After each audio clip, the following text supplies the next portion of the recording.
നമ്മൾ വന്നിട്ടുള്ള സൈറ്റിലെ പറമ്പിക്കുളം പോകാൻ വേണ്ടിയിട്ട് നമുക്ക് ആദ്യം തമിഴ്നാട് പൊള്ളാച്ചിയിലുള്ള ആനമലൈ ചെക്ക് പോസ്റ്റിലേക്ക് വരണം.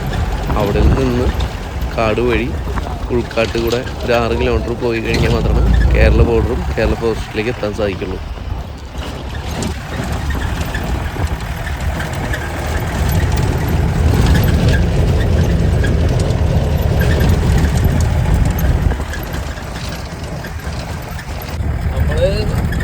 സൈറ്റിലേക്ക് വേണ്ടിയിട്ട് തമിഴ്നാട്ടിൽ വന്ന് തമിഴ്നാട്ടിൽ നിന്ന് 5 കിലോമീറ്റർ വന്നാലാണ് കേരള ബോർഡർ തന്നെ. കേരള ബോർഡറാണ് ഇതെത്താം.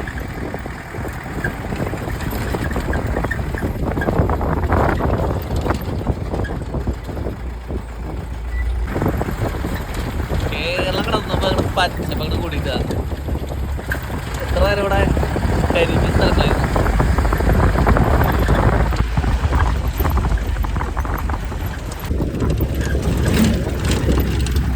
വെറുതെ അല്ല കേട്ടോ നമ്മുടെ കേരളത്തിലെ ഗോഡ്സ് ഓൺ കൺട്രി എന്ന് പറയണേ. കാടിനുള്ളിൽ വന്ന് എന്ത് ഭംഗി നോക്കി കാണാൻ. ഇവിടുത്തെ കാലാവസ്ഥ അനുസരിച്ച് ഇതുവരെ വിഷു കഴിഞ്ഞിട്ടില്ല തോന്നുന്നുണ്ട്. കണിക്കുന്നൊക്കെ പൂത്ത് നിൽക്കുക. എത്തിയാ ഇല്ല, ഇനി ഒരു 5 കിലോമീറ്റർ കൂടി പോകണം. 5 കിലോമീറ്റർ പോകണം.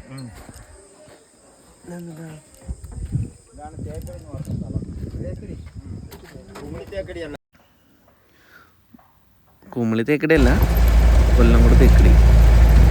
ഇപ്പോൾ നമ്മൾ ബേസിക്കലി ആദ്യം ഒരു 6 കിലോമീറ്റർ വന്നപ്പോൾ തമിഴ്നാട് ബോർഡറായി. പിന്നെ ഒരു 6 കിലോമീറ്റർ കൂടി വന്നിട്ടാണ് ഈ ചെക്ക് പോസ്റ്റ് വന്നത്. ഇനിയിപ്പോൾ നമ്മൾ സൈറ്റിലേക്ക് എത്താറായിട്ടുണ്ട്.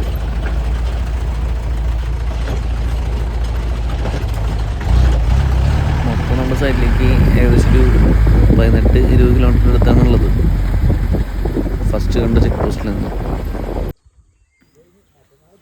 സൈറ്റ് കൃത്യമായിട്ട് അറിയാത്തതുകൊണ്ട് നമ്മൾ വെയിറ്റ് ചെയ്യണം നമ്മുടെ പ്രോപ്പർട്ടിയുടെ ഓണേഴ്സിനെ. നമ്മുടെ ഡ്രൈവർ സാരഥി നല്ല ഫാസ്റ്റ് ആയതുകൊണ്ട് ഞങ്ങൾ നേരത്തെ എത്തി. അപ്പോൾ ചെറിയ കലാവിരുദ്ധകൾ നോക്കുന്നു.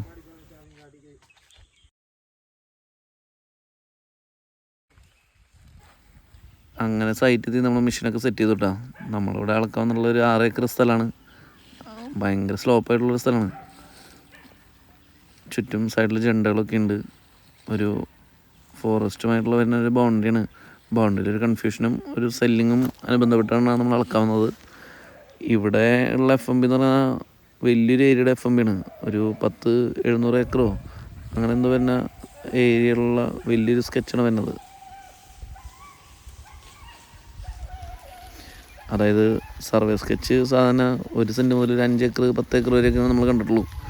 ഇത് വലിയൊരു ഏരിയ, ഒരു 10-700 ഏക്കറോളം വരുന്നൊരു സ്കെച്ചായിട്ടാണ് നമുക്ക് കിട്ടിയിട്ടുള്ളത്. അപ്പോൾ ഇത്രയുള്ളൂ ഈ വീഡിയോ. അഭിപ്രായങ്ങളും ലൈക്കും കമൻറ്റൊക്കെ ചെയ്യുക, സപ്പോർട്ട് ചെയ്യുക. Thank you so much. By.